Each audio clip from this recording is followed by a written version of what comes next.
Ian finished chewing. It sounds like he wants to say something. Can't Oh believe my you god, did dude. something I like that. waited like 2 hours for this. It's too late. I have to eat now. I don't care about the haters.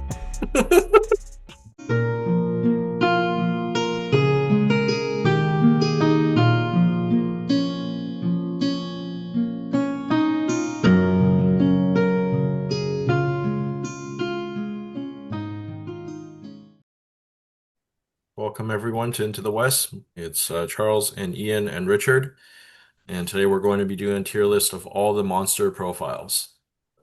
Yeah, we did this in the last edition, so this is kind of a refresh since, monsters have changed so much. We also have a few new profiles as well. Let's just jump right into them. All right, first up is Treebeard. 4 attacks. That's probably the big thing here. Pretty good buff. Yeah. I mean, I think, but he lost 2 L from last edition, but like, who cares? Because doesn't he get resistant to magic with Merry and Pippin on him? Yeah, he does. Yeah. So, The army bonus is also very good. I've played against this at a tournament and I had Saruman and it was not a good matchup because not being able to do any moving spells on Treebeard, magical powers that would attempt to move them or prevent them from activating or moving. I guess you could do Flame Burst against, like, what can you even do Yeah, against? it was basically just spamming Flame Burst, but then even that, I don't think it happened a single time because it's on a 5 up and then a 5 up to wound.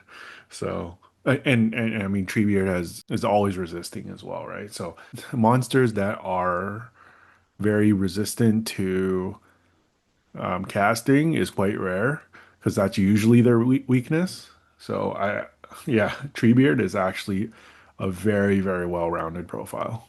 Mhm. He can also Did really he? go on the offensive, right? The Fight 8 now is pretty great and pretty good from range too, right? 3+ to hit on his rocks. Yeah, Did he have March before? No, he I didn't. don't think so, right? that's a great change. I would argue that, you know, we don't have alliances obviously anymore, but like this profile is like worthy if we did have alliances, like worthy of like allying in. Those were the good old days. It's all around utility. You can't really stop him. Like I think the only weakness is he's a decent sized base moving 6 inches, right? Mhm. But at some point you're gonna have to deal with him. I He mean, still has 3 might yeah. to hero combat. He's still just very susceptible to like the old way of dealing with monsters, which is like you just give him like a guy or two a turn, and even if he's just killing dudes, like unless you play a bunch of turns, he's not going to grind through enough to get his points back. With that being said, the hurl with the intelligence 4 is quite good, and he has high strength, so he's also hurling quite a fair distance, right? So you can't really hide from him, is what I learned.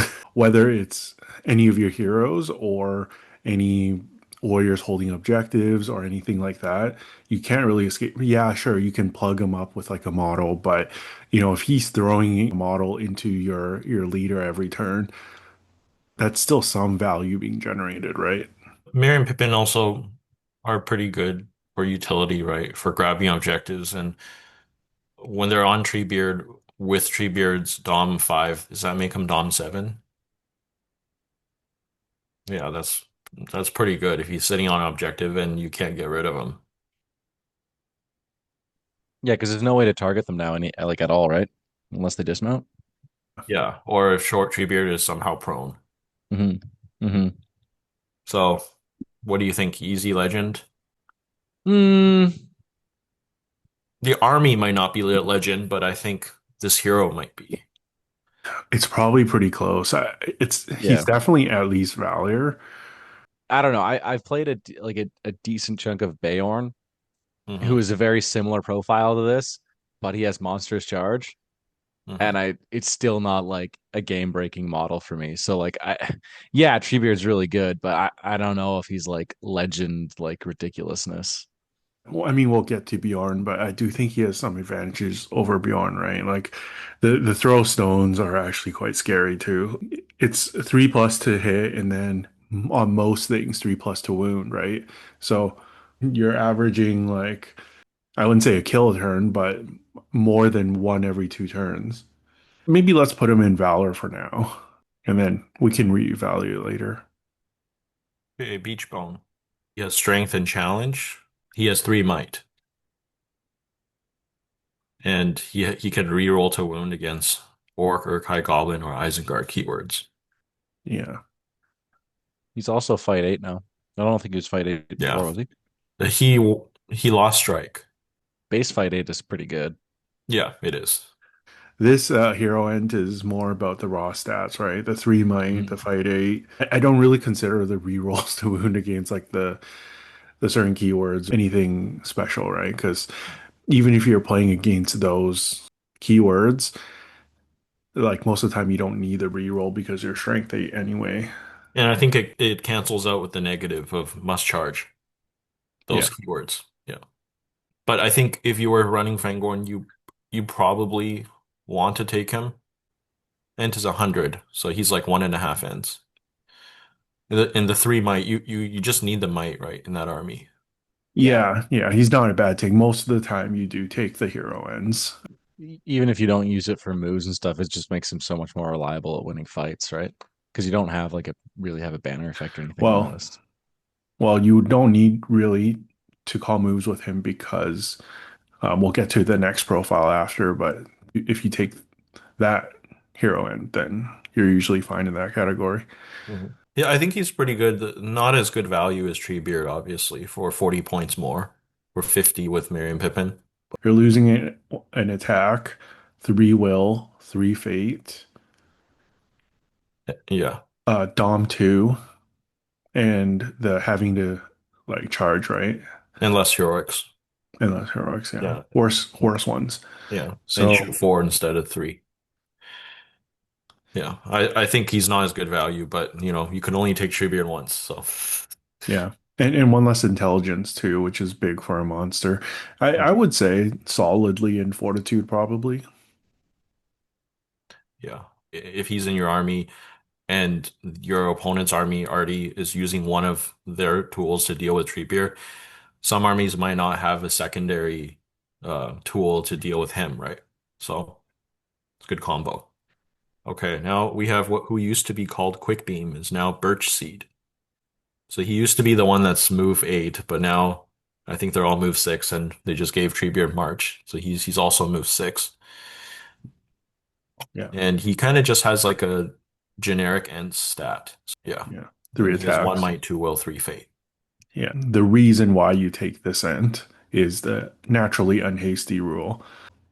If the opposing player won the roll for priority and chose to have priority themselves that turn, then you can declare a move for free.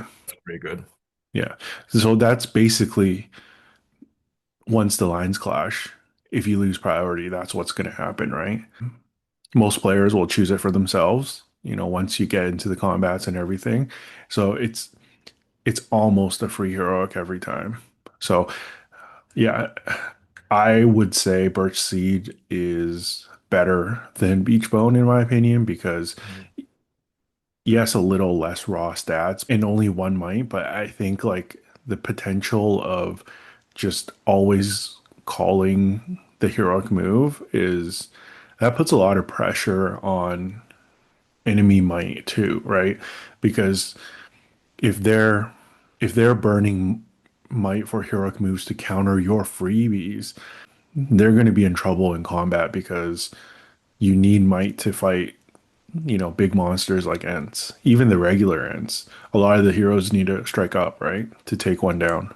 This profile and the previous profile being the only two in the army that ends with a point value of 50. If you're playing a points value like 750 or 650, you're probably only going to take one of these two, right? And you're going to pick Birchseed over Beechbone every time. Oh, Ian's yeah. not convinced. I don't know. I just thinking like there's something to be said about 3 guaranteed might versus 1 guaranteed might and then some other potential ones. like I see your point. Like, yeah, it is theoretically better, but only if you're gonna be spending like getting at least those two move offs, right? So I think it kind of depends on like on your points value. You're definitely paying for it, right? Because he has like a basic Ant Warrior stat and for 50 more points. You're Yeah, definitely paying for that rule. You can argue though, even though he only has the one might, his heroic stats are better. Well, not better, but he has more you get heroic more. points, right? Like Yeah, Beechbone is 3-3-1-0. So I know might is technically valued at more, but that's 4 heroic stat points, whereas Birchseed has 6-1-2-3. yeah, but Beachbone has like the way better base stats. Yeah. But like the zero fade is weird, so it's like Yeah. Because like in Fog of War Assassination, or any of the scenarios that you're protecting your second highest pointed model, like the fate matters. I don't know. I think they're close anyway. yeah, I Birch don't think Seed is it's probably Fortitude. It's just whether you want to put him Yeah. before or after. Beechbone can die to a trebuchet or or a breathe fire in one turn. yeah, I think for like that kind of a reason he's probably just beneath Birchseed, but I think they're basically like hand in hand. Like Yeah. it's kind of up to personal preference, whatever you'd prefer. All right. Okay. They might be Well, split up later. It's a big list. We'll So we'll try not to split them up. okay, we have the generic Ent next. So this I might need some review because in the army there's different upgrades that you can give them. They're 100 points, and you get a free upgrade, but you can't take a second version of a tree before you've taken all of them, basically. First one, Beech is reroll ones, probably the worst one. Oak, uh, 4 wounds. Chestnut gains mighty blow, and Ash, which I think is nasty, improves their shoot value to 3+, and can shoot even if it has moved, but Becomes a bow. becomes a bow. Yes. Yeah. yeah, strength 10 hitting on threes or fours if they move. It's like it's pretty nasty. Yeah. Like it But thankfully you can't have too many of these ones because of the You can't just spam out overlapping Ash. mode. yeah. Yeah. Like just the fact that they went down 20 points makes the list building so much easier, but also like that's a really solid base profile for 100 points for a monster. Like Oh, so I did say, Burst Seed we were saying is a base and profile, but the actual end actually has strength 8, so higher than Birch Seed. Birch Seed actually has lower strength than the regular end. So base strength 8 is pretty good.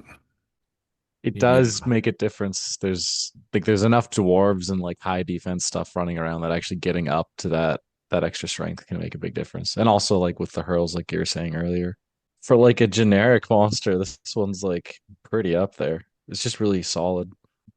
For 100 points, right? Hmm. Are we just putting him behind the hero ends? I think so. The fact that you're probably taking the heroes every time, it's Yeah. way better. I mean, actually they're probably pretty close. Like I can see a world where it's like if it's only like 500 points or something, maybe you just go like Treebeard and like three three Hmm. regular ends, Yeah. you Hmm. know. I don't know if the hero ends are like head and shoulders above the regular ends, to be honest. Hmm. Yeah. If they're closer in points cost, it'd be easier, but I don't know. Is one of those heroes worth 1.5 ants? This army is well balanced. If you're making that debate, right? Yeah. I mean, Yeah. we can, for the purpose of this, I'm okay putting them right behind, but yeah, it's going to be hard pressed to like split them up because I think they're all like hand in hand. Yeah. Okay, now we're on to the Eagles. We have Gwaihir. Okay, do we need to talk about this one? Check out our top most buffed armies video. We go into detail on how ridiculously good Gwaihir is.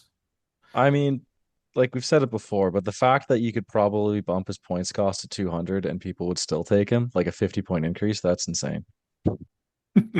Well, if we just compare his stat line to Birchseed for the same points. Uh, It's just silly. I think the biggest one is just fly, right? Aside from the really, really good stat line, a flying monster is just, unless you make them super overcosted, they're always going to be useful. Monsters are usually good at killing and whatever, but when it comes to eagles, especially Gwaihir, we're talking objective play as well. And we were talking the other day too. Is it one of the only flying models that can still pick up objectives? Don't know why, but they can, right? Mhm. Which I think honestly makes Gwaihir not only the top of this list, but probably one of the best models in the game.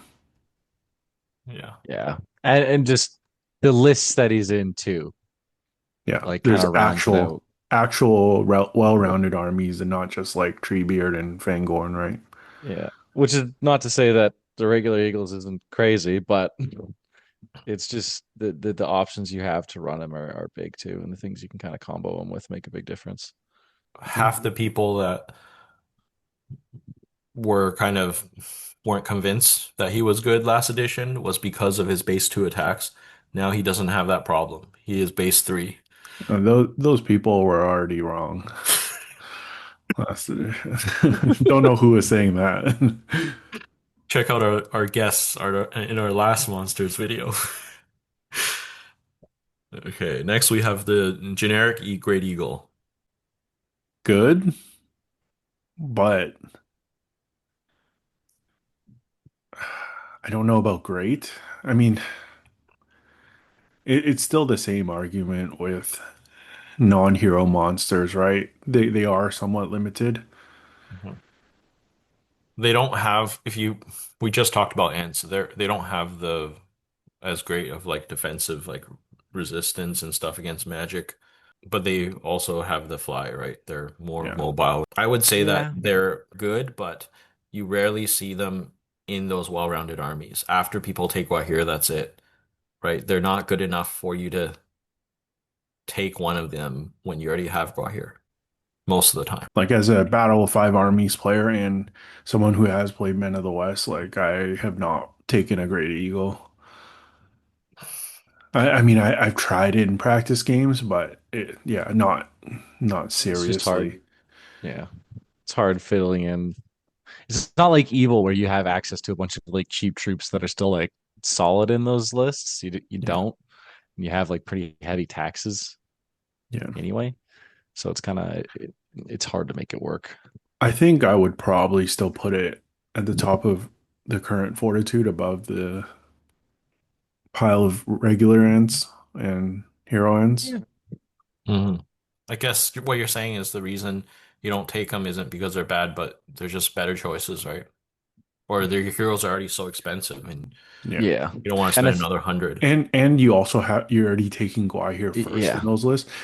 So let's And say you if Gwaihir was not a requirement in those, then I can see like a Battle Five Armies or like a Men of the West taking like one giant eagle on its own. mm, That's fair. Potentially. Not auto take, but I like can see it happening. yeah, maybe in some circumstances. I still think for the extra 50 points you're gonna go here like almost every time. Yeah. Yeah. Just Oh, like the yeah. Gwaihir stats, the is just much stats and the better. might. Like I, it's I just was saying more if Gwaihir was not in the list. oh, okay. Like Yeah, yeah. as just a regular choice, right? Like Yeah. they are an option. They are a playable unit. Yeah. So how do fledglings then stack up to these guys? I think the fledglings are worse, a little bit worse, but I mean they're still good because they're cheaper. The way they factored in the points was pretty balanced, but I think most of the time getting the extra stats on your like big investment in the Eagles is worth it. And this is just from the Eagles, right? Point of view in that army. If you're playing like a round number, most of the time you would just prefer to go with the Great Eagles. Defense 7 versus Defense 8 is pretty big, and then I think they're only Strength 5, right? Which is also Yeah. pretty big. I think if it boosts your breakpoint and you can get an extra model in there, it might be Yeah. worth it. But like that's only taking like two fledglings, right? If you were allowed, right, to only go fledglings and there wasn't that rule about having to take Great Eagles, I don't know if you go like Gwaihir and only fledglings, which is why I think the Great Eagle profile is probably a little bit better. Hmm. Yeah. There's quite a difference between fight 6 and fight 7 as well. It's still quite a durable thing. And for like a cheap monster that you can throw into like some of those allied lists, that's where I think it comes in more. Because they still have like a really good intelligence for hurling, Yeah. which is pretty solid. So and they can be annoying. And if you're gonna send something off to just for objective play, you'd rather it be 25 points cheaper. I just think fight 6 is so many heroes are fight 6 now, right? Yeah. But do we want to put it? I think it's definitely lower than Great Eagle, but I don't know Yeah. how much lower. Below the Ents? Yeah. Yeah. I'm okay with that. Okay. All right, next we have Radagast on Eagle. It's actually pretty legit. I've I've seen this a couple times at the beginning of the edition when people are running a lot of Eagles and then this was, I think, at higher points, maybe 750, 800 points. Mhm. People were picking Radagast Alliance over the Eagles, which I thought was a fair call because it does scale a little bit better.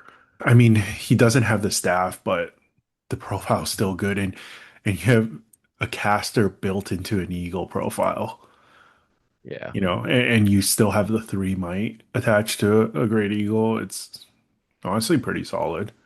It's just how elevated an eagle gets when you add might to it is crazy. That just really emphasizes how good flying monsters are when they have access to might. I mean, like, how does he stack up compared to like Treebeard? Like, you get more use, like versatility in there, but he's also weaker. So I think he's solid. And he's probably somewhere up in Valor, but I don't know where. Yeah, I would probably say, and I think this probably comes down to play style because Treebeard, if you're more of a, you just want to hit someone in the face kind of player, that profile does it like no one else. But if you enjoy the tricks and the utility aspect of a profile, I do think Radagast comes out on top. So I would probably put Radagast edging out Treebeard by a little bit. It's close though, I think. I was thinking slightly below Treebeard, so maybe we'll have Ian be the tiebreaker. Treebeard just has so few weaknesses. Yeah, I think maybe just below Treebeard because of the fact you can shoot Ratty off of the eagle, or you can like remove him, and then once, or you can kill the eagle out from under him, and then he's just the guy sitting there, and you're like, I don't care in the list that you're going to be taking him in. So He is squishier. yeah, But and Ratty doesn't have strike, so he's capped at what the fight 7. Yeah, yeah. so I will accept your verdict or both of you, but I will say when it comes to shooting, from my experience is that he can hide behind terrain better than a lot of other monsters because he has like the global sight, right? So it's kind of like the fell sight where he oh has yeah, the birds thing, so he can completely cover yeah. himself and then still get into charge if he needs to. It's just the fact that like a couple botched combats, especially if you're fighting a lot of models, they can still just hit Ratty, who's D5 instead of the eagle, and Yeah. put a bunch of wounds on him, or you know. Well, it's the Master of Birds special rule, which also gives friendly eagles within 12 resistant to magic. That's true. It's close. It's really close. Yeah. Okay, on to the bears. We have Bjorn, the bear. Yep. Still a tank. Still scary. Getting monsters charge in Battle of Five Armies is pretty sick. Just like now that's in their profile. That's awesome.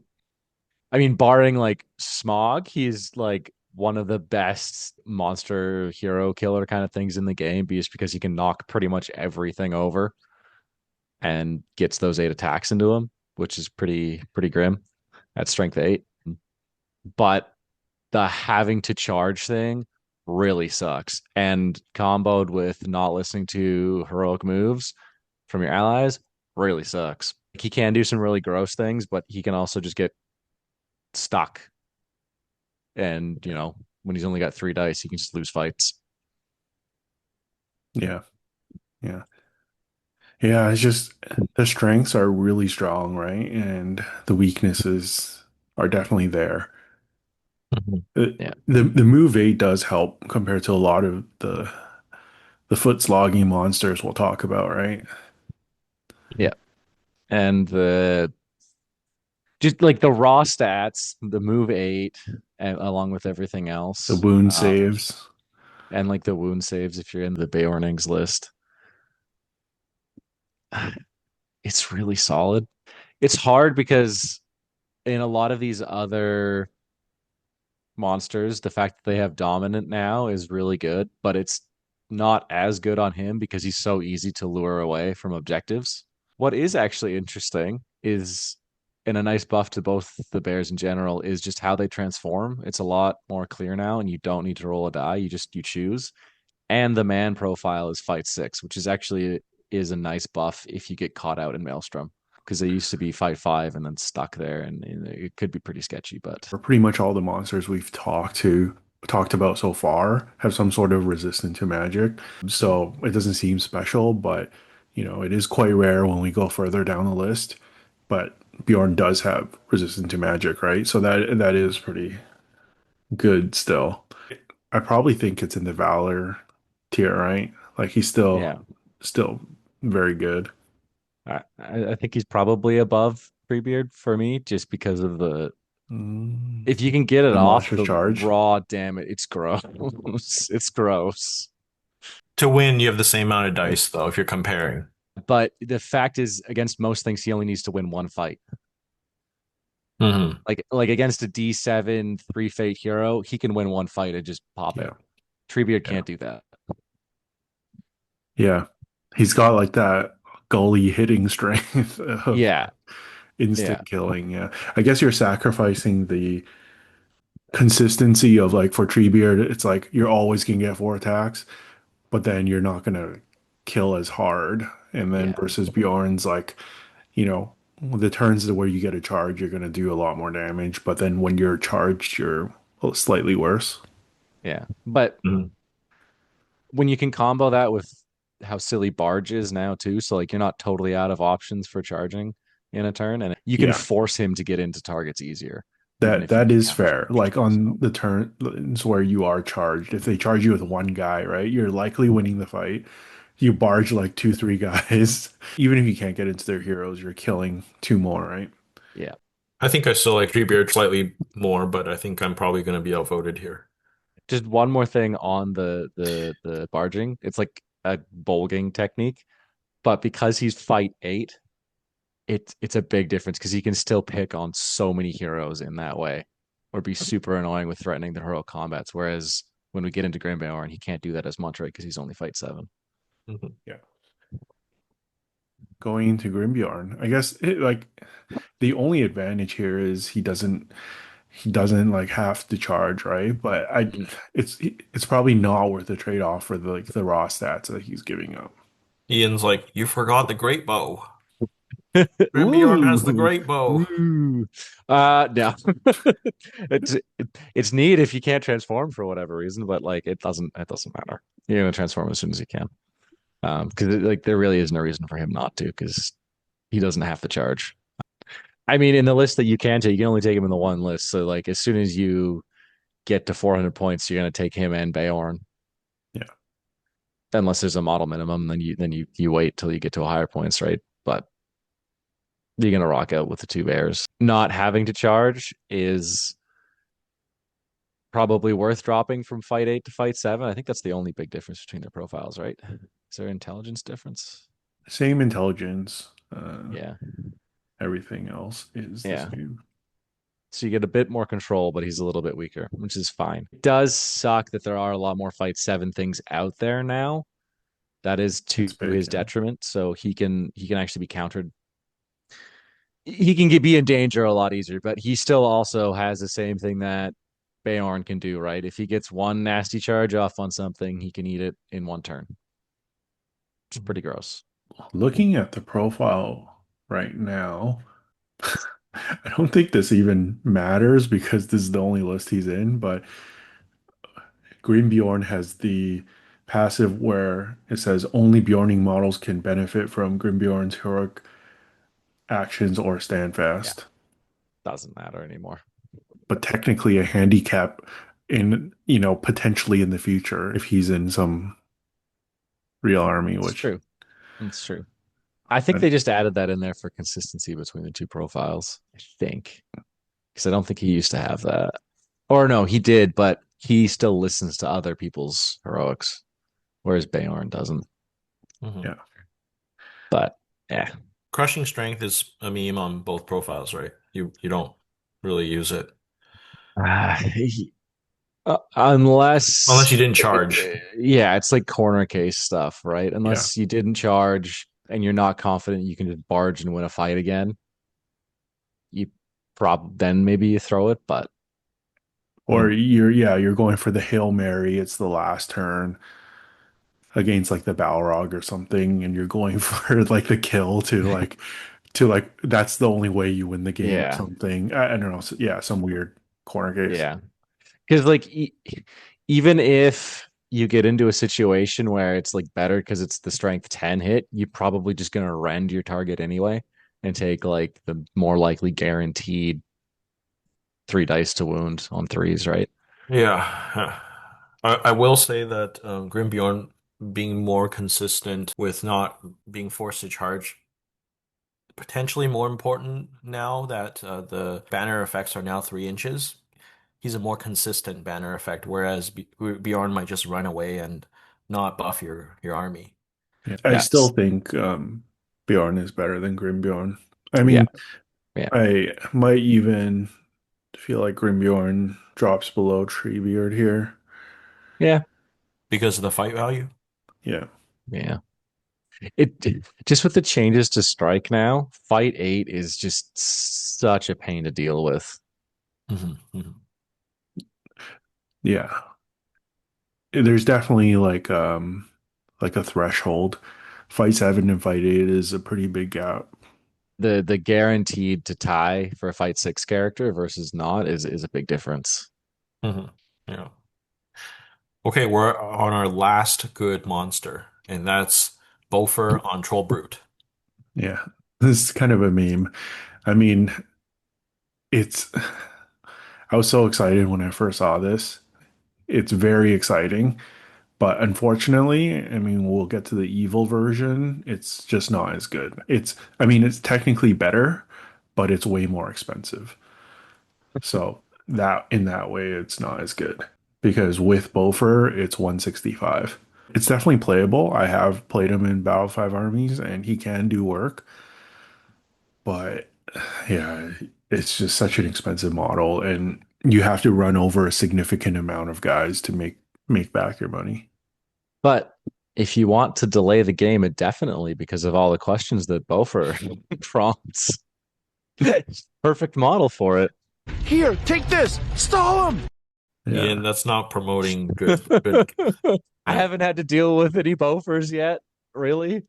So Yeah. I mean, the advantage is that, again, kind of like with all the good monsters, with Bofur on him, he kind of has like resistant to magical powers, not the actual resistant to magic special rule, but he has the Bofur's steadfast, right? On a 3+, it just that's like doesn't work. it's even better. Like It's even guaranteed better. 3 up. Yeah. I mean, yeah, you only have one shot at it, I guess, but then you also have his will, right? You can use as well. The unfortunate thing is Bofur does not have March, so Even though he only has the one will, just the fact that you can be like, I have a 3-up and I ignore your spell, nobody's going to target him with spells. Yeah. Because most of the time, this is not going to do anything. So people will rather target other things, right? Unless they're desperate or have nothing better to do. Yeah. But he still has 2 might, right? Yeah. So that's better than the base one just inherently because he can actually affect himself with heroic moves twice, whereas the base one only has 1 might. Can The he use base his throwing one? weapons? You gonna add that on to the Stampede as well? Oh, I've actually never, done the throwing weapons. I'm gonna assume no because he's not the actual one charging and he's just commanding the thing, but I have Yeah. no idea. Yeah, he's I technically have no not in other thought combat. about that. Yeah, I guess he can in shoot phase. Oh, in But the shoot. I thought you meant on the chart.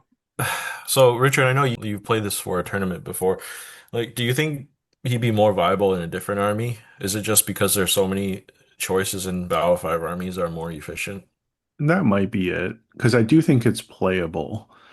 I think he's a bit expensive for what you're getting. Yeah. He's also in the Erebor list, isn't he? In that one, anybody can march, right? And you can still charge. I mean, not that it affects him. Like he can always charge anyway, but So maybe that's the way to go if you do want to play this profile. I tried him in Battle of the Five Armies, but I think playing him in Erebor seems better.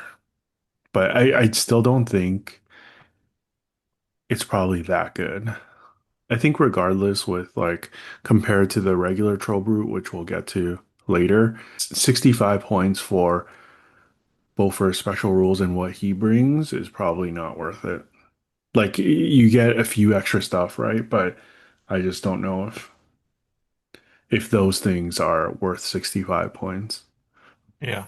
I think should have been a little lower. It's just it reminds me of Radagast on Eagle last edition because you're paying the full price of you used to pay a full price of a Eagle when you wanted to swap and it was almost never worth it. It's like here, right? Would you guys put in like Fortitude or not quite there?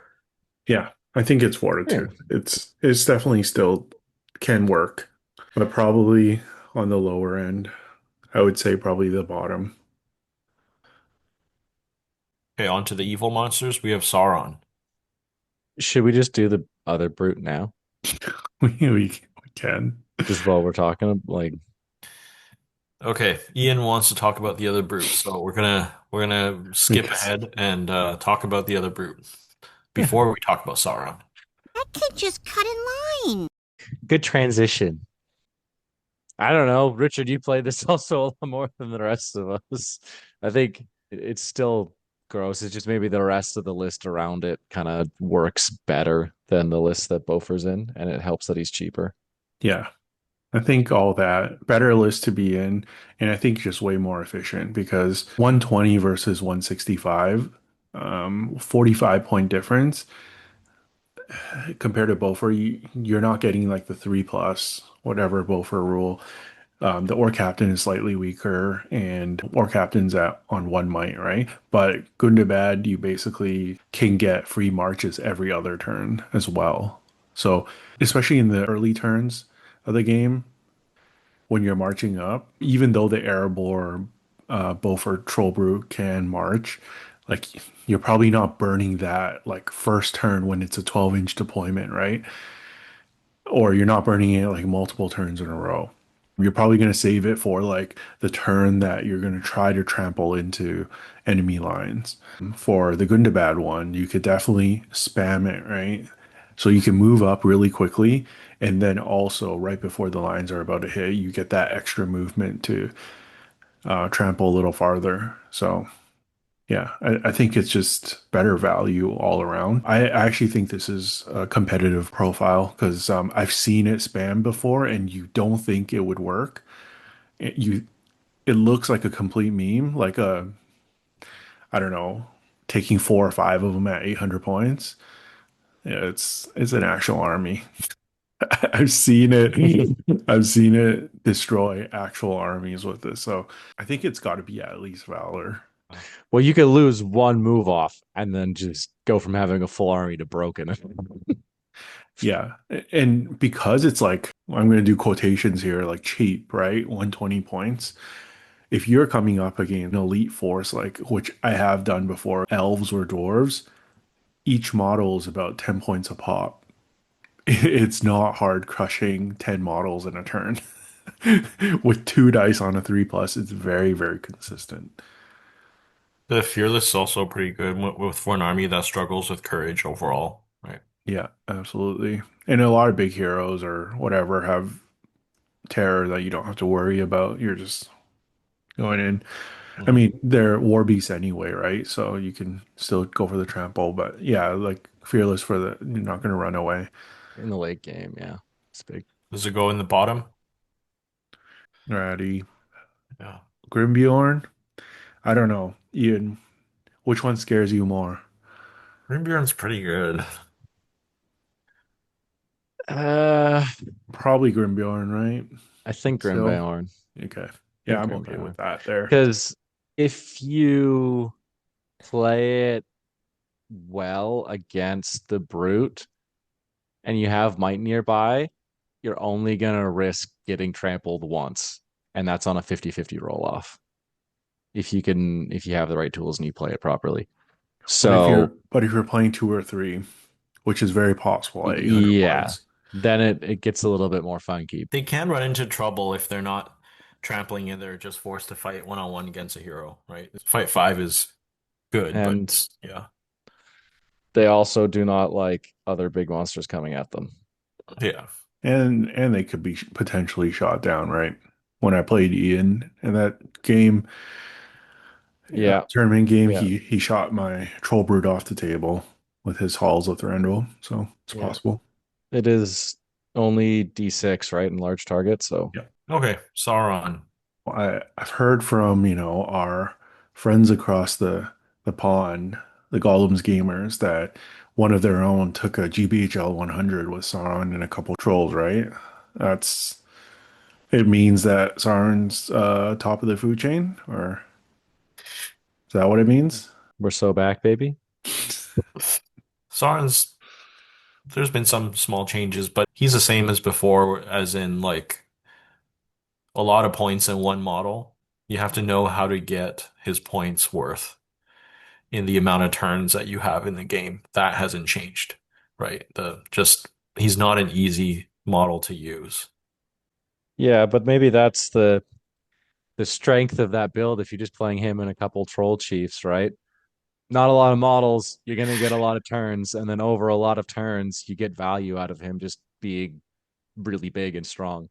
Obviously, Jay, the player who took it, was a skill player, but I'm sure there was some matchup matchup luck in there, like winning a GPHL 100 with Atlas. I don't think anyone is arguing that Sauron is or Barad-dûr is a super competitive list, but I do think he's probably a little bit underrated. There's probably a points level he probably works very well at. I don't think it's like super high or super low. I haven't experimented enough with this, but I feel like there is a points level where he's probably ideal at. Would you run him if he was in other evil armies with at the same points value?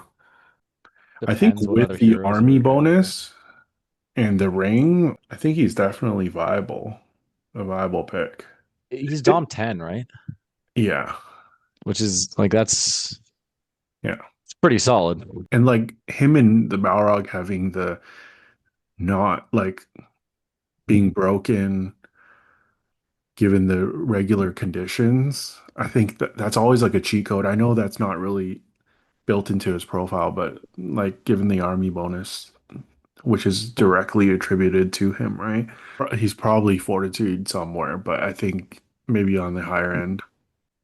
It feels a little weird ranking him as a monster because I see him more as a spellcaster. You kind of want him to stay back and cast spells for as long as possible, trying to spam out those chill souls, right? So, are you using him like a troll? You I think definitely you have use to get him. him in if you At some point, yeah. I think as soon as you can. You use him as a big stupid monster that's not going to die, and if you get the chance to move first, then you throw your will at doing hmm some funky stuff. But I don't think it's like his main reliable thing. I mean, maybe before combat, yeah, you can throw some chill souls and try and do some shenanigans, but hmm I'm good with top of fortitude here. Like Richard said, he's He's probably good at a few points values, but he's not that flexible just because of how expensive he is. Yeah. And compared to the Balrog, which is another model at a similar points value, seems to me at least Balrog is much easier to get his value.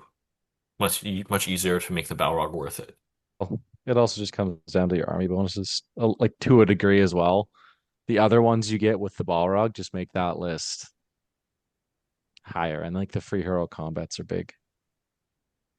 Yeah. If Sauron had free hero combats, be Yeah. close.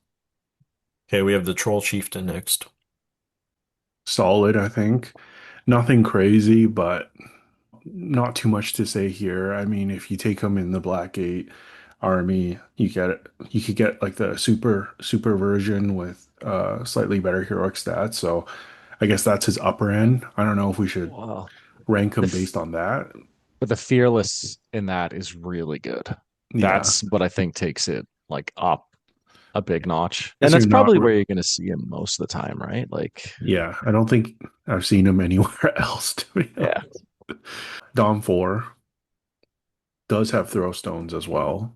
Mhm. Which on a 4+. Originally, I would think trolls are like 5+, but 4+ shoot. That's not bad.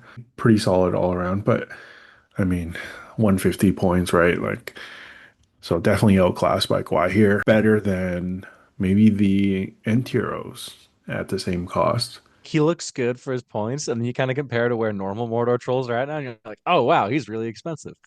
Like I think he should be a little bit cheaper than he is if he's not like the uber buffed version. So yeah, the uber buff version I would say for sure is up there, but the base one, I don't know. I think the Blackgate one is probably in Valor, but if we're looking at just the normal profile, I think maybe Fortitude. I think at least some weight has to be taken account into the best version of how you can Mhm. take that profile, though. Yeah. Yeah. Yeah. If we're going by the Blackgate version, then I think he's in Valor. Is he? I don't know if I he's don't in know. Valor. This is another one though where if you usually see him in Blackgate, you see him with another one. And then when you have two of them running around side by side, that gets really scary. Because like how do you deal with two fight eight monsters running around with a bunch of other like supporting dudes? It gets I mean, tricky. they're just 3 attacks, move 6. I don't know. I Yeah. always feel like they're more along the lines of like a Ent. And they're also strength 7 as well, not the strength 8 at the end. So Yeah, that's true. I guess both. Oh yeah, the hero. Yeah. Mm. Still can get shut down by magic, right? I don't know, but around either before or after Great Eagle.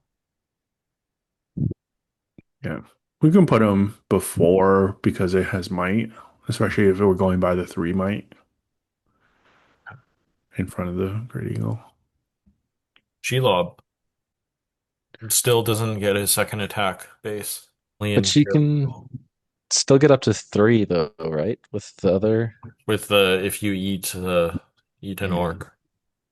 Or if she's fighting a man elf dwarf or hobbit. Okay. I don't know.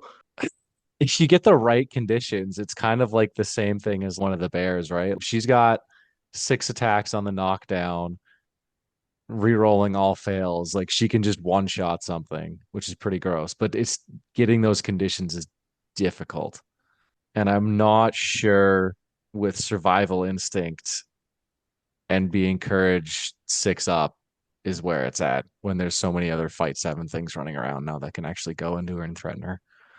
Yeah, the Kirthungal version, so she can basically kill a friendly model within an inch and get free heroic moves, right? No with me, but just like solo heroic move. Yeah, but that does trigger her other special rule, like the dual roll reroll thing that was in her profile. Yes. So like she does get other buffs from that, which is And nice. launch a charge, right? Yeah, Yeah. yeah. And if she's fighting good side, she can get up to another attack. So She's still probably just somewhere in fortitude for me. Just Not no, super reliable, right? Because yeah, yeah, you're a zero might hero that's an yeah, independent hero as well. So in Maelstrom, even though you're fast and you ignore terrain, like you could still have a bad deployment, right? yeah. I think it's just unfortunate that stuff that seems like a given for regular monsters. For her, it's like must meet X condition. Like regular monsters just get 2 or 3 attacks, or even 4 attacks, and then she's like, if this happens, I get one. If this happens again, I get another one. And then it's like, Yeah. you know, but if you don't hit any of those, unluckily, you're stuck at 1 attack. Like, what kind of BS is that, right? You're paying that many points for a monster with 1 attack. Yeah. Yeah, she did Yeah. actually go up in points too. I mean, she got the extra special rules, but she went up Yeah. from 90 to 100. So Yeah.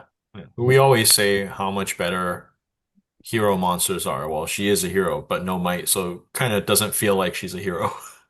I don't know if I'd put her in I wouldn't put her in I, that category. She's the exception. if you get lucky and those special rules go off, you can have like some good turns. It's not consistent. I'm thinking maybe like closer to the bottom half fortitude. What do you guys think? Yeah, I will say, like, the times that I have played against her, she was annoying because not in the way that I was like, oh, she's gonna kill everything I had, but because if her power level is like kind of swingy, like you can't just ignore her because she does have the potential to one hit a character, and she's move 10. She has the swift movement, whatever, like the spider walk, which is always good. And she's a tank. Like, yes, she has survival instinct, but she is going to survive her first couple courage tests, right? And Yeah. 6 wounds. So, like, even if that doesn't come fully into fruition, she feels like at least like a 3, 4 wound model, right? Hmm. She's not easily killed. Yeah. So, Yeah. like this fast moving like tank, it can be kind of hard to deal with. I would probably say like above the fledgling, maybe. Yeah. Okay. So Mordor Troll. For the longest time, this profile was a meme as my biggest hope that we're now going to see them. And they did go down in price and monsters got a lot better, but do you think it's a big They enough also got an improvement? extra wound, didn't they? I Yeah, there are 4 wounds. mean, the intelligence kind of sucks, but 90 points though. They're getting to the point where it's it's they're probably not too bad. I mean, with the 4 wounds, they are pretty tanky. I think the issue right now is they're just usually in a certain list, like you're going to have access to some sort of hero monster for evil first. So, like, Mhm. definitely they're below like the Mordor Troll Chief, right? Who knows? We are like still somewhat early in this current edition, and there might be a point where, you might see one being whipped out in a tournament list. On paper, I don't think they're like super efficient, but yeah, I don't think I don't think they're unplayable. as like a supporting monster to like back up another big thing, I think is kind of where they're at. Yeah. Or or if you just took two of them, like because they are getting to that point where they are cheap. If you have like a horde of orcs, and then you take a couple of them, like maybe in a Gothmog's list. I don't know. I agree. Like the profile is kind of where it's at. You're like, you could see that if you get a couple of them in there. Yeah, I don't want to say they're very good, right? But I don't know if I'm actually now comfortable throwing them in minor. I don't know if they make the cut into like very bottom of fortitude. It's Hmm. close though. I mean, that's saying something. Heroes got more expensive and they got cheaper, so getting there. and they got a buff anyway, which is nice. The issue is that the tactic that you could always throw one guy into them still works against them because their intelligence is so bad. So you can't really mitigate that too much because that's kind of the counter of getting plugged up. If you're still hurling, then you're still doing work. Hmm. Well, they could still bar, but yeah, I guess if they're only 3 attacks, they're not as reliable. Do Like if we you need, already want to fight, do you want to risk another die roll where you could lose the fight? do we need to start someone off in minor and then go from there? It can be the top of minor. Yeah, That's the very, all very right. top of minor. Okay, so the next one, the War Catapult Troll, is just because we're doing all monsters. So technically, this you have to get it with the engine. So it comes with the siege engine, and it's a similar profile to the Mordor Troll. They have one more intelligence, one less defense, and one more shoot value, but it's always with the engine. I Makes don't it know how hard you to, guys want to rank this. yeah, it Can makes it hard it's to rank. can it still throw a rock and load the catapult in the same turn? I don't know if they changed the wording. You used to be able to. Yeah, I'm not sure That if was they pretty have cool. changed it. That was so stupid. It's like dual wheeling. It's like and then this one goes in the catapult. I I mean, don't it's know. The it's a good catapult. value because the catapult's 150, and if a troll's roughly 90 points, you know, that's good value for what you're paying for it. It's I just mean, they're tied to the siege engine unless you carry yeah. it around with you, right? Yeah. And catapults are just so much worse now. I think this is probably the best way to if you're going to buy a catapult, you buy this one instead of the other ones because even if your arc of fire is screwed, you can just run him forward, right? And just put Probably it beside the mortar troll. I Yeah. mean, like, what are we doing here, guys? Well, just put okay. them next to him because they're basically the same profile and just Yeah. can't really rank him because he's part of a profile only. Okay, we have Great Beast of Gorgoroth now. I think this might be our first legacy profile. I think we talked about this in a previous episode, right?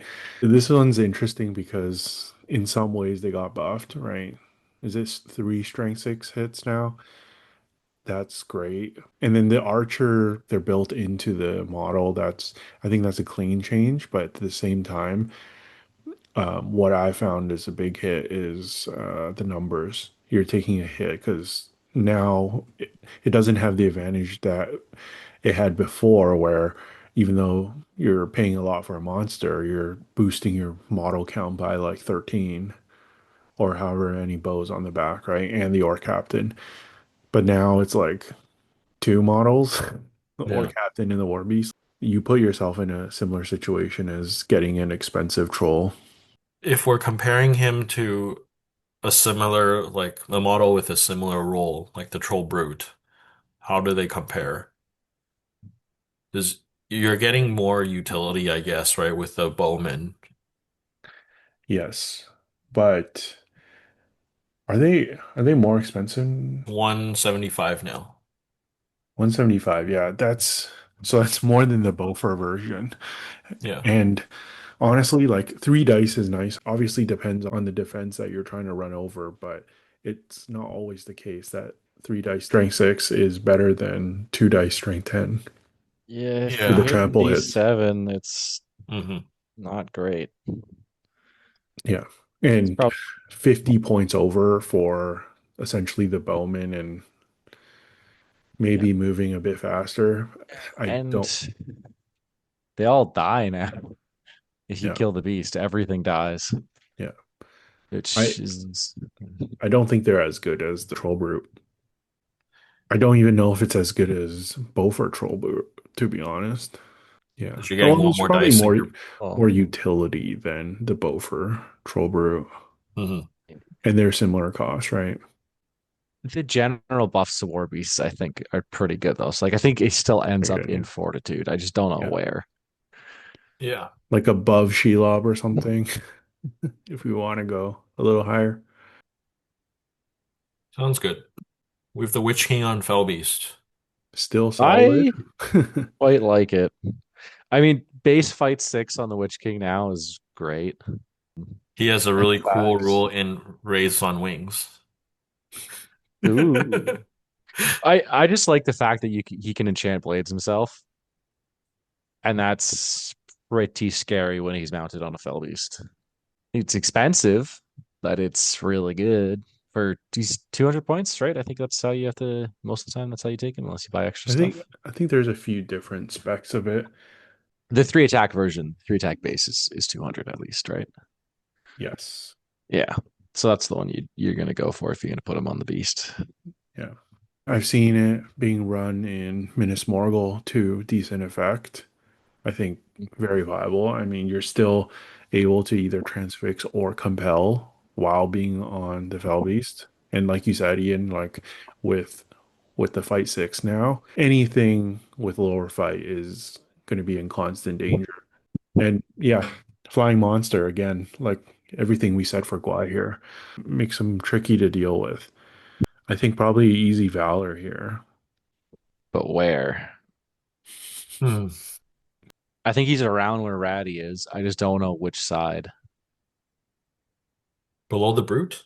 I think Maybe he's above the brute. I think he's above the brute. It's just I think he does get into that limitation of like I say only fight six. It's obviously a lot better than it was, but it still is Yeah. capped there. It limits the ability of things you can go in and do that like alpha strike on, right? Yeah. Now we have the Ringwraith on Fellbeast. This one's complete crap.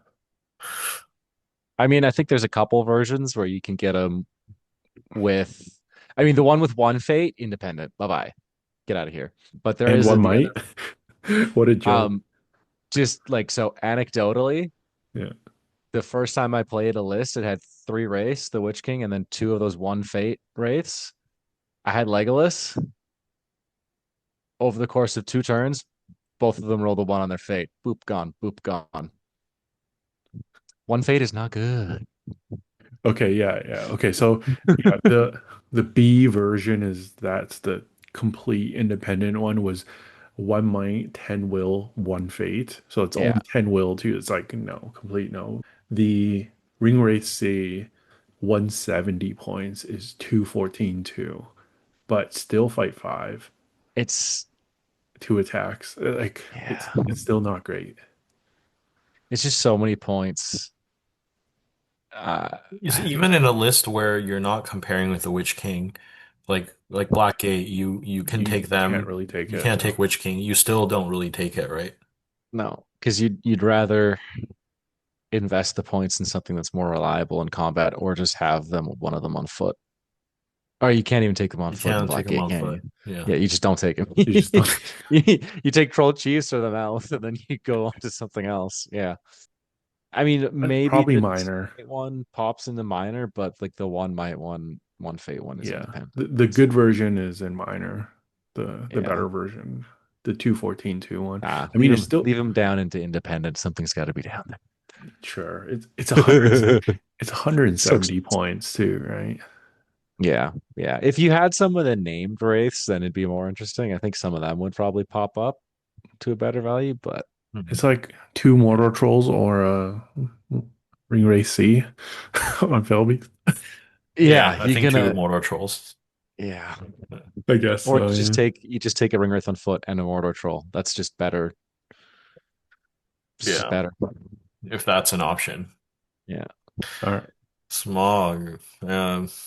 Same as what we'll say every time he comes up in a tier list, right? Stupid I model. I actually think he's good, pretty good.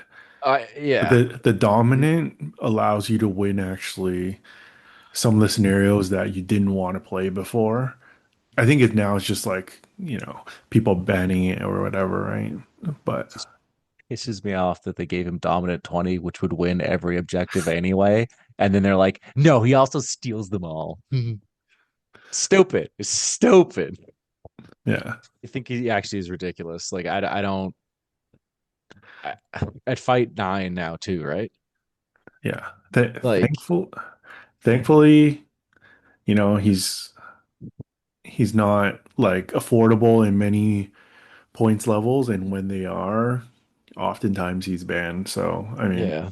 in that way, he's not viable because you won't be able to literally bring him to the tournament. But But if like somehow you're allowed, he's good.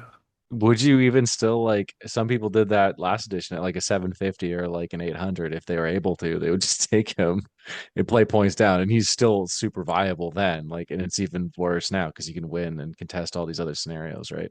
Yeah, It's annoying because it doesn't just with the rules that he has it doesn't matter what scenario you're playing kill Smaug. Do I kill you? I win. I don't kill you, I lose. But now it's yeah, every scenario, not just like a handful of them. yeah. You can't review this army without reviewing the profile, and you can't review the profile without reviewing the army because that's all it is. He's Like in terms of a profile, like does he actually go up in Legend? I think I would probably put him like top of Valor.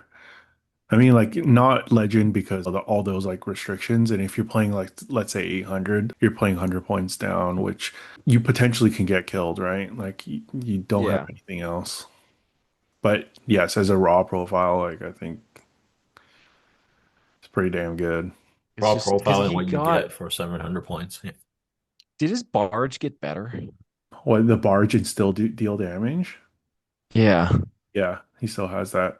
Instead of making strikes, Smaug can make a single strength 9 hit on every model he's engaged in combat with. Yeah. That's That's that. Well, it's not a barge, but is yeah, it's kind of still ridiculous. Yeah. he wins the fight. Strength 9 on everything, kills 2/3 of everything. Okay. Well, he did take the nerf where you can still shoot at him even if he's engaged in combat. So that is actually a big difference. And he still has the other weaknesses to shooting. So like there is some stuff, but I just yeah. Crazy, crazy model. All right. Speaking of dragons, we got The the dragon, generic one, right? Legend. pretty easily in legend. I mean, you can, I guess you can do a really bad build that might not make it legend, but I like to even like amend, when we rank the army tier list, when we memed on Dragons of the North. I think we put it in minor. Having seen it in tournament play now, it's it's not a meme. I'll say that. Dragons with the fire breath and fly is just ridiculous. I thought you needed goblins to like peel and stuff. Yes, that makes it better, but you don't even need it. Like just dragons with fire right now is just still insane. So I think in whatever way you take them, I think they're legend here.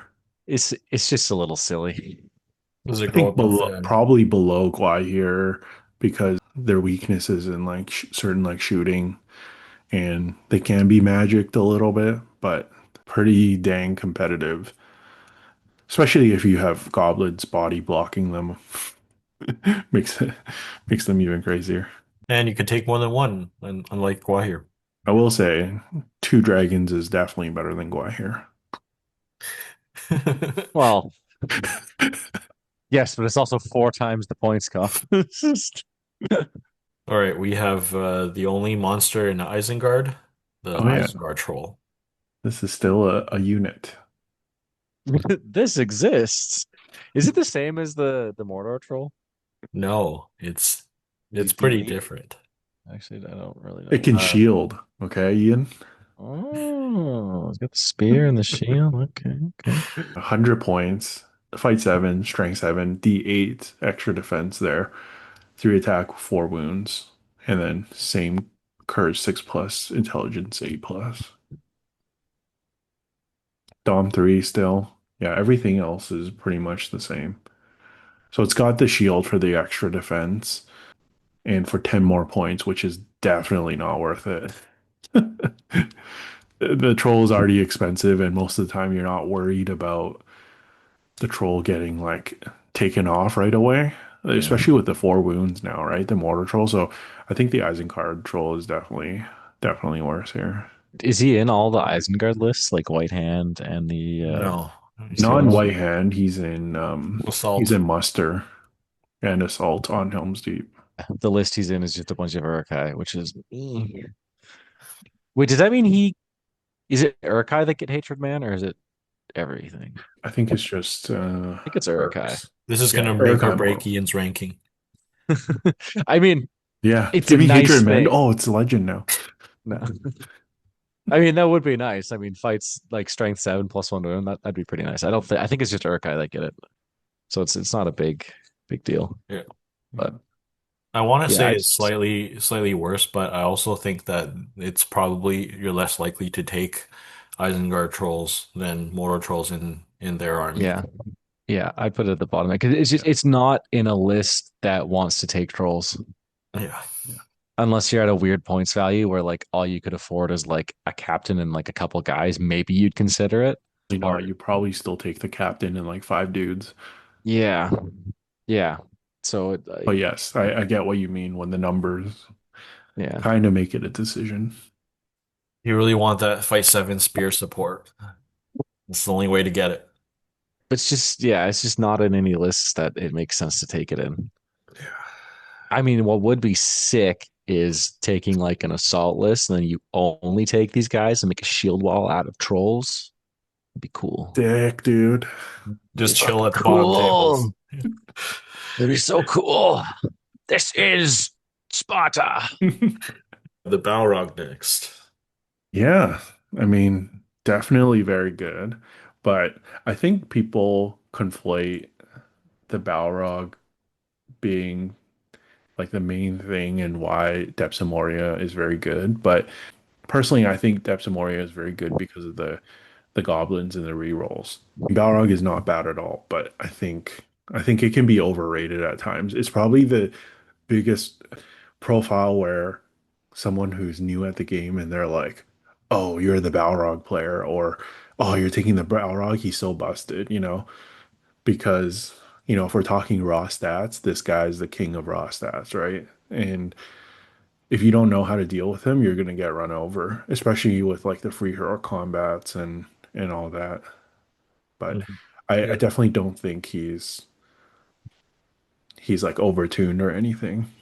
Good supporting piece too, right? With the fight value and the courage buffs. It's just like how do you stop it? Yeah. And probably the scariest thing about the Balrog for me would be the whip, right? The RNG of he can look over most battle lines. So with a couple in the ways, even if you hide your leader, there's a chance he could just snag your guy the turn before he jumps in, right? And and It's that not could even be like game that over. many. For the most part, it's only going to be like two in the ways, Yeah. if that, because he's so Yeah. tall. Yeah. So that And then that's like kind of that's kind of a good rule. the free hero combats are also, yeah, they're crazy. Just for keeping him consistent and keeping him moving around the battlefield, very good. Yeah. I think the only thing is that at four attacks and no might, like you're essentially only rolling sixes on half your combats, right? Which some people Mhm. are surprised by, so But it's close to 60%, isn't it? yeah, it's a little over half. Can't get a can't get a banner. He doesn't reroll from the drum either.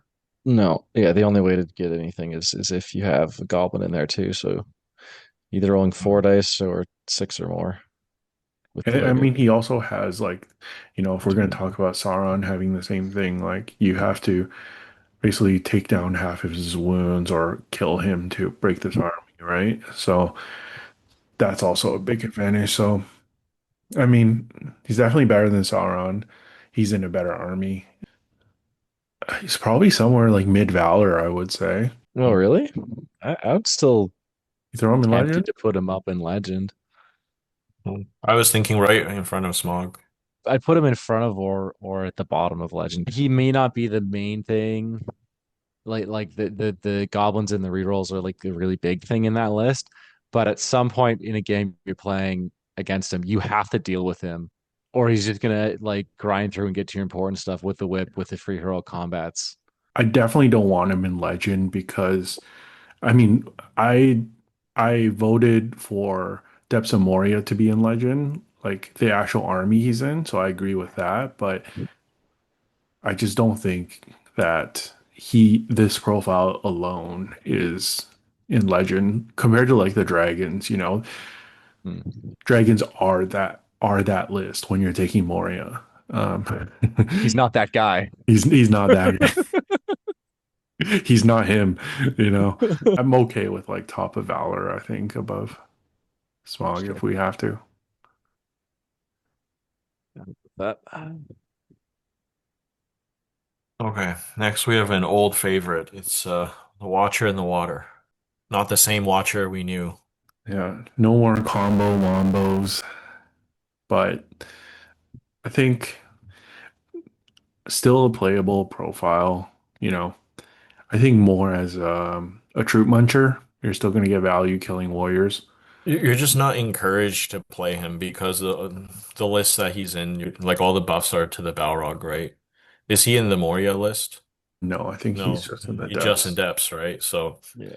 like when all the bonuses are on the Oh no, Balrog, he is Moria. he is in He is in Moria. Moria, so yeah. You could run him in Moria, but arguably, and this is why I say that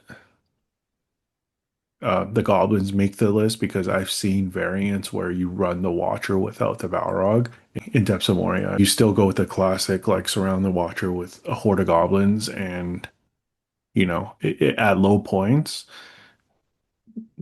you're gonna probably outkill the enemy heroes with what they're killing.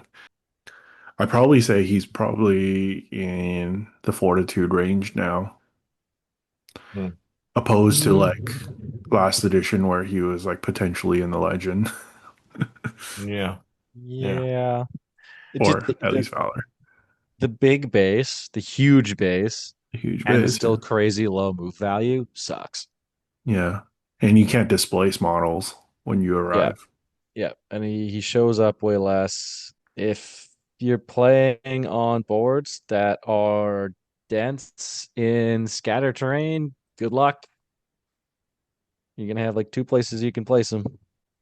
But he still does have that scary factor, right? And yeah, you can't pull a model into him and a bat swarm. You can pull a model over and then charge the next turn and have him do that combo again, right? Like it's still a very viable threat. And I think you get to choose where the model goes now, right? Whereas before you had to set it up. Yeah. So that is a pretty nice buff. And the barge makes it that his movement is not so bad because the barge is actually a way to move faster than your your regular move. You're at least you're at least going your regular move and very likely going higher. So the movement is actually not too bad. You just have to forfeit a turn of killing. Or I guess you could always barge and then go back into it and kill it. So you think middle or top, high, top of fortitude? Yeah, I mean I think I would I don't know. What do you guys think? I probably would put it above the ends. If you think there's It's if you think there's competitive potential, I think it's got to be at least top of fortitude or close to the top. yeah. If you're Like saying that you can be competitive. I'd still be scared to see that on the table, right? Just because of like you might not be able to flash kill your big hero in a turn like it used to, but you can still grab your hero and throw him behind him. And now, your big hero stuck behind the line Yeah. fighting it and very well could still die. It might just take a few turns. So, Yeah. Yeah. I think at certain levels there is still competitive potential. So I'm okay putting him in front of Sauron if we want. Hmm. yeah, Hey Drake. Cave these Drakes are guys spicy. got so many buffs compared to last edition for no points increase, and nobody is talking about them because the dragons are all the rage. But I think these guys are Yeah. scary. Any other list, they would be spammed to hell. Yeah. You'd be complaining about them. I agree with Ian. These guys are very good.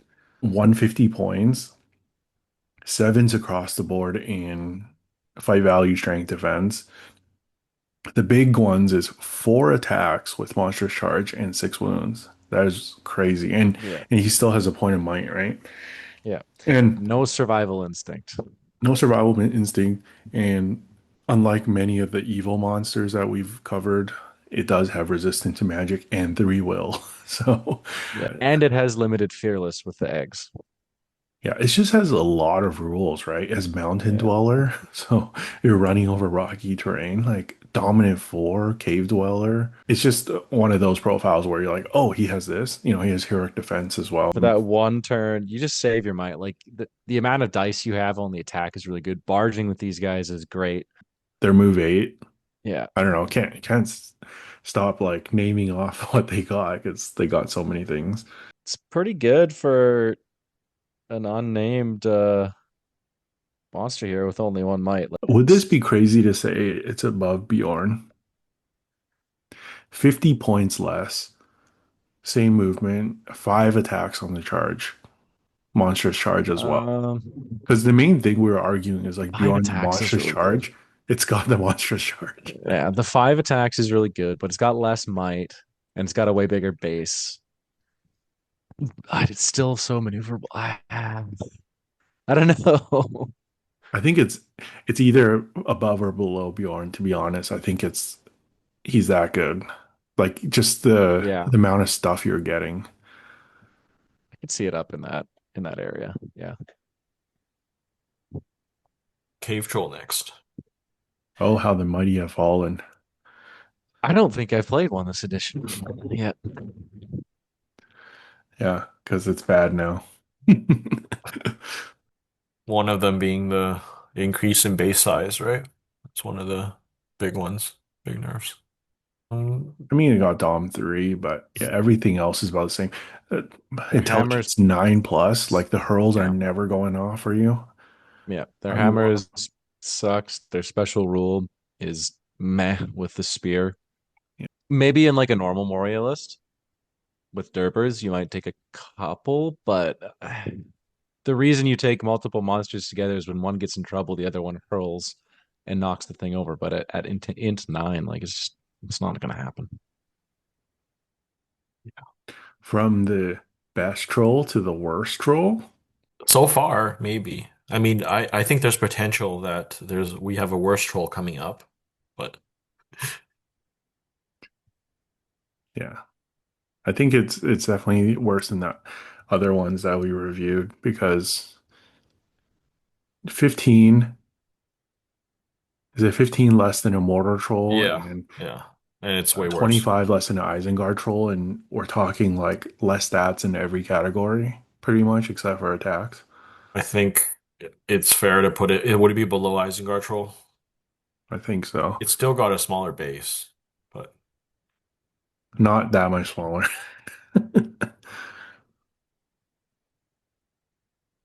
Can't even shield, too. we have the Dweller, the last monster in Moria. So I think always compared to the Cave Troll, previously, the Cave Troll always won out, but I think now they kind of look better, in my opinion. I mean, the Strength 5 and Defense 5 is kind of rough, but Move 8, Fight 7, you got really good courage and better intelligence. So, I mean, it's better, but it's still intelligence 8. Like yeah, you're not taking them to hurl. You're not. also not hurling very far. Yeah. Resistance to magic is good, and the extra movement is good. This is minor, right? It's just where we want to put it in minor. I think higher than the Cave Troll, but Is it better than Isengard Troll? Mm, the extra movement can be pretty big, yeah, but also just strength 5, D5, like it's not great.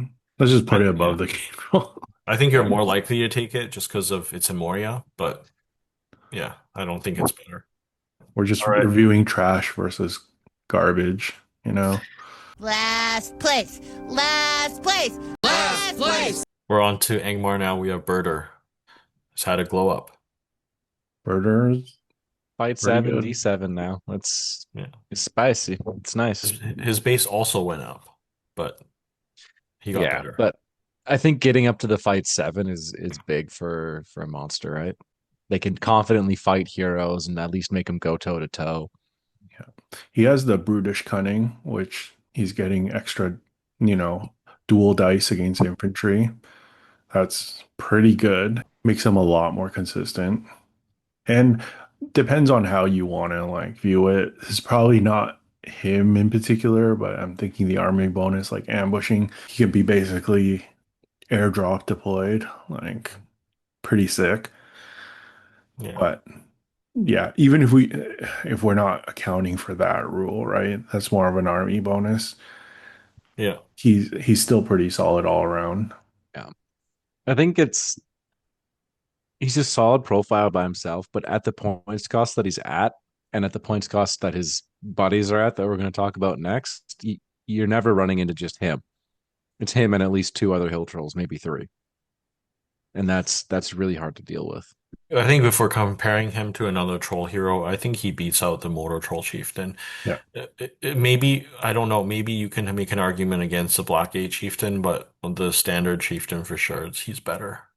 I don't know if he would be above Fortitude because I think Buhrdur's Horde is good, not because of him, but because of the other bonuses and the options in the list. So I think he stays in Fortitude. It's just where do we want to put him?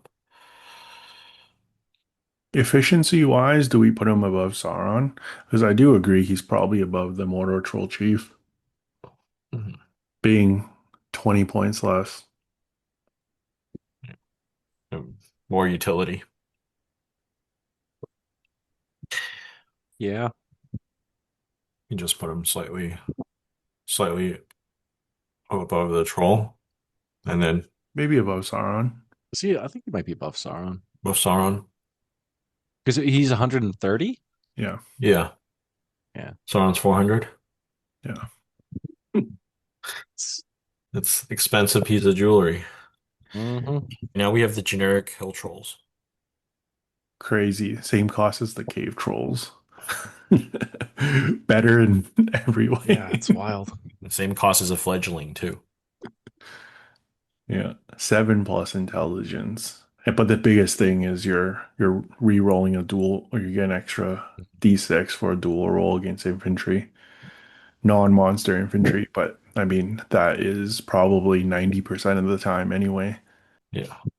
And if we're talking about utmost peak performance in Army of Carndoom, they can hit fight 7. It's just the reroll is really good to keep them very consistent. And the fact that they are that cheap, you're taking orcs with them too. So like you're not really sacrificing numbers and you can still get easily 2 or 3 of them. I quite like these guys. I think they're better I than think- Buhrdur. I think so too. Really? I think so You can too. almost get 2 of them for Buhrdur. Because the biggest Buhrdur like buff is the 3 might. 3 might, 3 will, right? Well, he's also got better courage and intelligence. He's intelligence 5, 6 and and they 5. are 7/7. Yeah. Yeah. Is that worth 55 points? But also just like fight, strength, defense, all higher. And he does get some other cool special rules. So Okay, yeah, maybe I don't that think- is a lot of stats. That is a Yeah. lot of stats.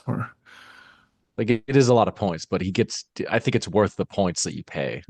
I don't know if it's a fair comparison because they're kind of 2 different profiles. Like Buhrdur's a centerpiece and hill trolls are You can more spam. like an elite. Yeah. But I'm okay with putting them right below Buhrdur. I mean, that's still pretty high for a generic troll. yeah, it is. The last one we have in Angmar is Gulavhar. Now confirmed movement. It can fly. I fly now? Is it back to legend where it was? I don't know. As a No. profile, I mean, No, the Vice 7 is not the same. The list is different. Like you don't have the compels. I mean, we're not really basing on that, right? We're just talking about the actual profile more. But it was a big thing that made him work, right? yeah. yeah. His list still has barrel whites, but that's not really the same, right? I think in a vacuum, just looking at it, still flying monster, strength 8 is scary. So like, he still has the tools, right? 4 attack with monster charge. Like he's gonna still delete everything. So all those things are the same. So I would still say Valor, but you know, going from, I guess, like arguably last edition, people are saying one of the best models in the game, right? But it's definitely not that anymore. We need to factor in that he can only be in one list. And I've seen that list being built without him as well. So the fact that he's not even an auto take in that particular list, I mean, but I do think he's still solid. Maybe around the Grimbeorn Witch King area, I would say. But Ian finished chewing. It sounds like he wants to say something. It's I'm rude just eating debating on a if he's on. podcast. Can't Oh believe my you would god, do dude! something I like that. waited like 2 hours for this. It's too late. I have to eat now. I don't care about the haters. I'm not sure. Is he better or worse? You guys still think he's worse than Treebeard? That's a good point. It's debatable, right? Because he can do more assassinations, but if like you're doing a line to line battle, like and you're trying to grind it out with someone, like Treebeard is gonna do a lot more work. If Gully gets wounded once or maybe even twice from shooting, the effectiveness goes down by quite a bit. And then you're starting to burn resources just to get your wounds back. Yeah, but he's has stock on scene now in the list that he's in. That's Yeah, true. that's fair. I think Yeah, the most of the time he's going to get shot, it's going to be from evil shooting into combat with him now, right? which is can be you can position a little bit around that. Yeah. Yeah, we could put him above Treebeard. The move 12 is crazy on like a big monster like him, or like a reliable monster like him, because he has 4 attack space. Do we want to put him above the cave rakes? Probably a little scarier. I would say probably not Bjorn because Bjorn has the fight 8. Yeah. I don't think he tops out Bjorn though. Yeah. If you take him, he has to be the leader now, though, right? So I guess he can still pick up objectives, which Mhm. is helpful. Yeah. Like he's still and sees the prizes treasure hoard. He's still helping in that way, right? And yeah, he's Dom 5. And he's quite smart. 4+ Intelligence 4. I think he's in a good spot here. Because like you could still do that stupid thing with like the flying monster, right? In the last turn, hero combat, jump over to objective. Now he's Dom 5. Like he'll steal that objective. Right? Yeah. Which is big. yeah. Okay, we're on to evil men. We have the Mumak War Leader. Mumak's are very good now. Yeah, Yeah. I think he's better than the other 400 point hero, the Sauron. Oh, easily. Easily. I'm surprised I haven't seen too much of the Mumak so far, but I think the Mumak is definitely very good. It's the terrain, I think. Yeah. Terrain's still a big weakness. And honestly, the rest of the Harad list isn't the most interesting. It is a bit more now with like the legacies and everything else. I think that's a big reason we haven't seen him around that much though. I think with all the rules, if we're talking about the War Leader, is probably around mid Valor as well. He's got the Tusk weapons, right? So it's 4 strength 9. Mm-hmm. Ugh. Yeah. Ugh. Yeah, that's gross. It's funny because Treebeard keeps on getting pushed down, but then originally you guys were arguing he should be in Legend. That means everything above him would be in Legend. Wasn't looking at the rest of the list clearly. Below Cave Drake? Maybe above Cave Drake. It's a one-man army. I don't know. Is it that high? Yeah. I'm just thinking it's with the strength thing that you have to deal with now to stop Warbeasts from getting their trample. Yeah. In addition to the fact that he also stops like one of the first heroic move on is it a 4-up? Like having that, and you have to put at least 3 or 4 models into him to stop him from moving is really like he's gonna get a trample off, and he might only need like 1 or 2, and then he's won the game. And 3 might to call the moves every turn. He also has resistance to magic and 6-inch banner effect. Mm-hmm. Mm-hmm. It's nasty. Which is it's just it's gross. I think that the base one is probably lower. Either I would say top of Fortitude range or bottom of Valor. I don't know. Yeah. It's for the same reason, like the buffs that just the generic Mumak got are great. Yeah. Again, see our video where we talk about the buffs, the generic Mumak. I think it's a competitive model, but we don't see it a lot, maybe because of just unreliable movement.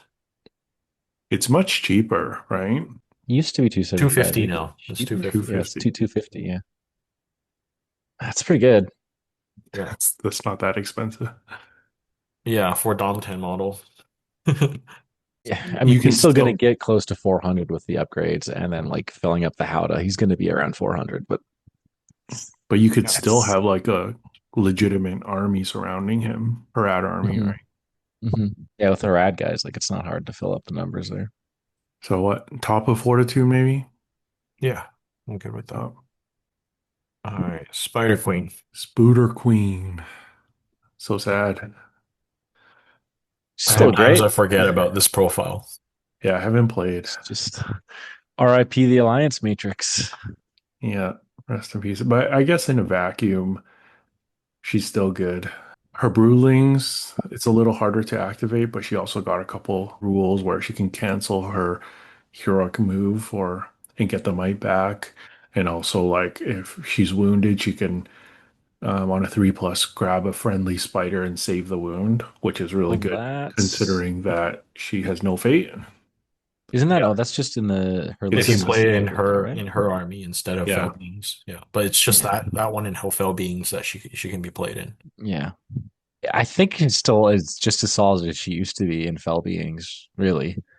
It's still Well, doing yeah, the you're same gonna kind of take thing, her. right? You're gonna take her in Yeah. Fellbeings. Yeah. Yeah.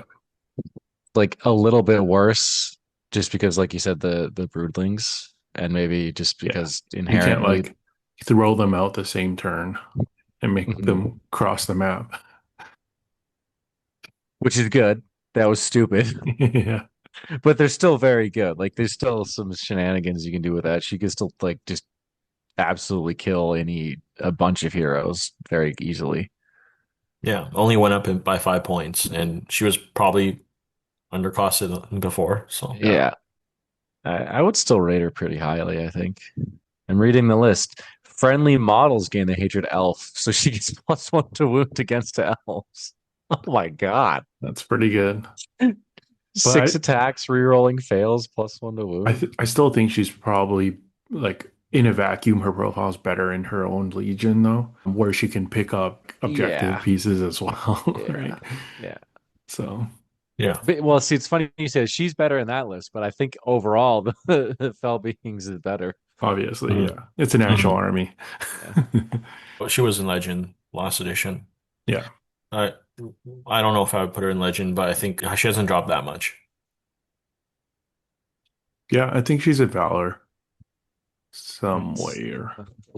I mean But I where? probably I might be a bit high, but I'd probably put her in front of Smaug. It's weird doing it because you don't really see her, but like the profile hasn't changed that much, right? It's still Well, amazing. So not here's my Flink. counterpoint. Yeah, Everything beneath her there until you get to like Grimbeorn and the Witch King has gotten better and she stayed the same.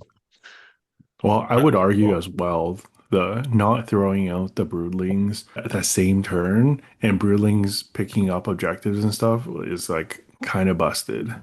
That was like one of the most busted Yeah. things. Mm. The Yeah, fact that you can cover the map in one go. I mean, I'm not saying like that shouldn't have been changed, but I'm just saying that that was actually ridiculous. was a significant hit, right? So Right. Mhm. with her other special rules added in, I would say she maintained where she was at best, but probably still slightly worse. A good point about the objective thing. I don't Like think she's worse than like War Leader though.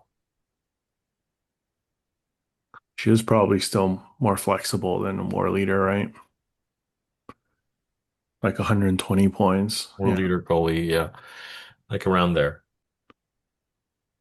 Yeah. She still has the strike defense. Yeah. Tom 3. Yeah. Yeah. Let's put her there. And she's an auto include in both of our armies, right? Yeah. Yeah.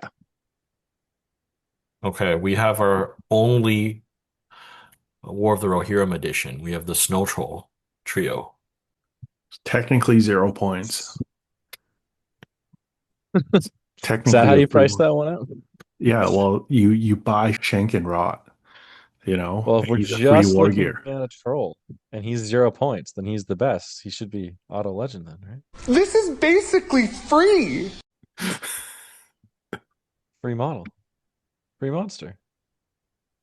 pretty decent stats, I would say, right? But kind of close to a cave troll, hill troll kind of stat line. Yeah, but Yeah. it gets the an extra attack on the charge. Yeah. And plus one And attack, plus one fight. yeah. But joking aside, like obviously he's not 0 points, but with the trio being 150, and even if you value Shrink and Rot very, very conservatively at like 40, 45 points, which they're named heroes with special rules, so they should potentially be more, right? This no troll is actually pretty good value. We're talking about he's 70 or 60 to 70 points if we're valuing the or captains as like regular. So if he's like 60, 65 points, that's 10 points cheaper than like a cave troll or hill troll, then I think it's quite good because he can go up to 4 attacks and fight 7. I think the issue is one, you're forced to play besiegers, and two, you don't even always see him in besiegers. Yes, it's not an army tier list. I agree with you. It's a complete dog water army, but if we're ranking the profile, you do have a good point that like even though it's like good value with the orcs, it's kind of a tax, right? Like you can't take him alone. Yeah, and I mean it's hard not to add him in the army because he's only available in the one army, right?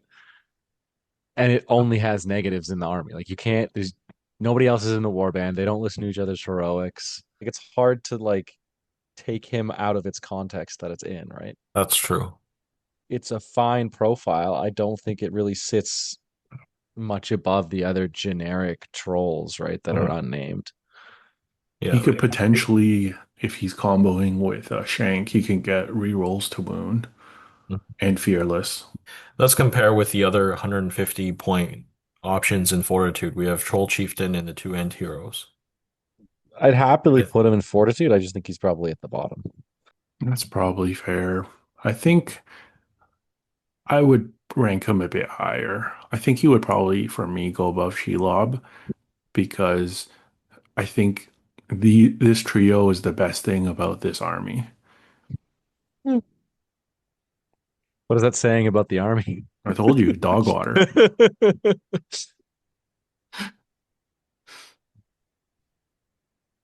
Okay, now we're on to Gundabad. We're starting with one of the newest models, the Catapult Troll. Check out the Hobby Hobbits battle report on this. You know, Tournament recap. Our friend Will, took it to a TTS tournament, and yeah, amazing, amazing battle report. I'm playing against Army of Thror, and this is the map. I'm just trying to figure out, with this giant model, I'm trying to figure out the best way to get to the middle. Unfortunately, I don't think if you do the same thing, you might not. We can't promise the same results as him. Results will vary. Not many. They will. Absolutely. Once you see the scale of the model in like the pictures or like on like even just a TTS board compared to everything else and the freaking like dinner plate it's on. It's massive. Tea plate, whatever you want to say. I'd say it's one or tea plate. Yeah. It's huge. Like it's just so hard to maneuver and it's so hard to get value out of them. Yeah. It's unplayable, honestly. You're most of the time you feel like you're playing 180 points down. I don't. Yeah. I don't It know if used to be at the bottom. It got a tiny bit better, but not enough improvements, I don't think. I think it got a lot better because it actually got a model. That's a pretty damn big buff. That's But it is outweighed by the cost of the model, so that's net neutral on that point. Maybe does it still go in independent? I don't even know if I can talk myself out of that. that's If you're playing Gundabad and just think of what you can spend the 180 on. that's have a bold. That's a bold right there. Yeah, it's just, you probably go for Bolg and Azog over going like one of the big boys and then a Catapult Troll, right? Most of the time. If you want to spend that many points on something. Yeah. I think if you're not memeing, you never take this. Yeah. It's just so hard to get value out of it because you need him to be fighting, but then he's not shooting the catapult. Yeah. Well, And you're even not if you gonna. like, Do you know how hard it is to charge 2 models with this thing? yeah, and just maneuvering it around the board too, like Yeah, you're gonna be trapped this. by like regular pieces of terrain. The Even TO is if you're not gonna not, move that for you. yeah, even Mhm. if you're not trapped, say there's like a forest, Yeah. like part of your base clips the forest, and you're stuck in it for 2 turns, just trying to move through Yeah. because the base is so big. Yeah, I think maybe there's an argument if it was like 150. yeah. If it was cheaper, I mean, the one nice thing about how big the fucking thing is that you could sit it somewhere and just use it as a mobile piece of terrain. Just sit it in a gap between two big pieces of terrain and say, I'm going to shoot you with a trebuchet, or you have to go through this. And then they're just going to be stuck fighting it for a few turns trying to kill it. I don't Mhm. think it's a very good use of it, but I think I mean, you can go watch Will's video, but I think that's kind of how he ended up using him a little bit, right? And Mhm. there's some viability to that. We have the ogre. So I think 60 points. these might be one of the only not large target monsters, which is definitely to their credit. It does make them a lot more viable, even though they still are only fight 5. D5. Yeah, fight 5, D5. They are strength 6 and then move 8. And also like you can run over your own guys. So they have some tricks.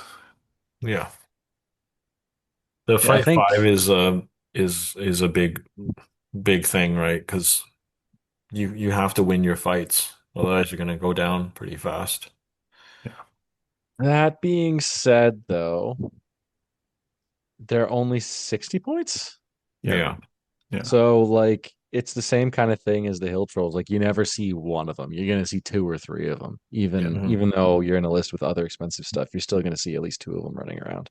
And I just find fight 5, like I've played with these guys before. When they go off, they really go off, but it's really matchup dependent. Like when you're spending 60 points on a fight 5 model, you come up against like an elven line and you're like, oh, even if you take 2 or 3 of them, potentially they don't even win a fight the whole game. List wise, though, you're gonna have a global banner every other turn.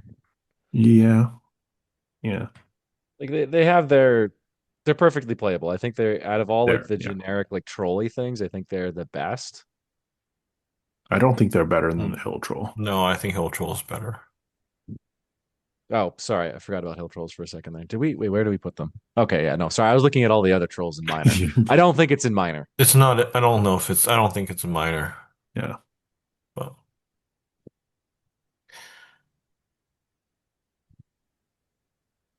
um, But where in hmm. fortitude? Yeah, I Does it think the go above five the five snow? you really feel it now with Yeah. everyone getting the fight up buffs. Definitely not as good as before. I don't think. I'm thinking Below the around like where fledgling. the fledgling is. Yeah. Yeah. Yeah, that's Mhm. a good shout. I mean, fledgling is a bit more expensive, has better fight value, fly, but less Mhm. attacks. Yeah, yeah, and has a restriction of how many you can take. Fledgling has the monster's charge. Probably a little worse than the fledgling then. Yeah. Oh, we talked it down. It's not even that much higher than the other trolls. There's a big gap between Well, fur It's a and tier higher. It's a tier higher. yeah. Speaking of another Gundabad troll, has it gotten better? That's the big question. well, same points Slightly. cost. Or They no, it didn't didn't get change any the better, point did it? cost. Yeah, no, this is actually just worse. I don't know It's- why, because All Mordor the other Trolls went trolls got down. better. Yep. It got dominant. 4. Yeah, but so did every other troll, and a lot of them got buffs or what other I points. think the other trolls are dominant 3. You have to pay for gauntlets now.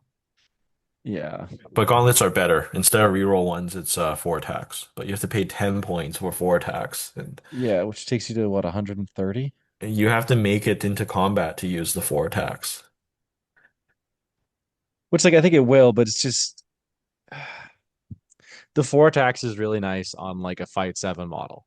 That's great. 130 points? What the fuck? Intelligence 7. I mean, it's on par with the Hill Troll for the hurls, but yeah, it's not good. This is definitely a minor in with the other buddies. Maybe on Really? the lower end. I was thinking independent. Independent? No, I don't think Because, it's that bad. Is it?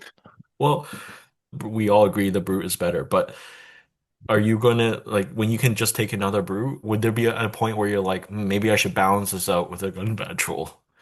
Well, if you're comparing a Valor model versus a minor independent, you're always going to choose the Valor anyway. So, I'm just saying, like, it being a model that I would never take unless it's just for cool factor. I guess it's like a big combat threat after Bolgan Azog, right? Yeah. There is something to be said about having it like another big fights everything that you have to deal with while also having like a Bolg. It's not gonna be Azog, it'll be Bolg. Yeah, yeah. so what are we arguing here? Minor or independent? I think it hangs out with the other troll buddies, but probably at the bottom. Just because it's Okay, so expensive. sure. Okay, fine. Troll buddies. The gauntlet one can be in minor. Yeah, I mean Okay, the club one is fine, but yeah, they're both just it's just too expensive. it's the Goblin King. In a vacuum, it's still good. He's still quite efficient. I mean, the reason why Goblin Town is not played anymore is because the Goblin Warriors went up in cost and the army bonus and whatever. It's, the scribe changed. It's not really the Goblin King, right? The Goblin King is, oh, he did go up in cost though, right? He He went went from up a 130 to 150. oh, is he 150 now? Yeah, he's 150. Ooh, I thought he Yeah. only went up like 5 points. Okay. Yeah, Yeah. that's Ooh, yeah. significant because I was thinking his stat line is still like decent, but yeah, 150 is kind of It's expensive.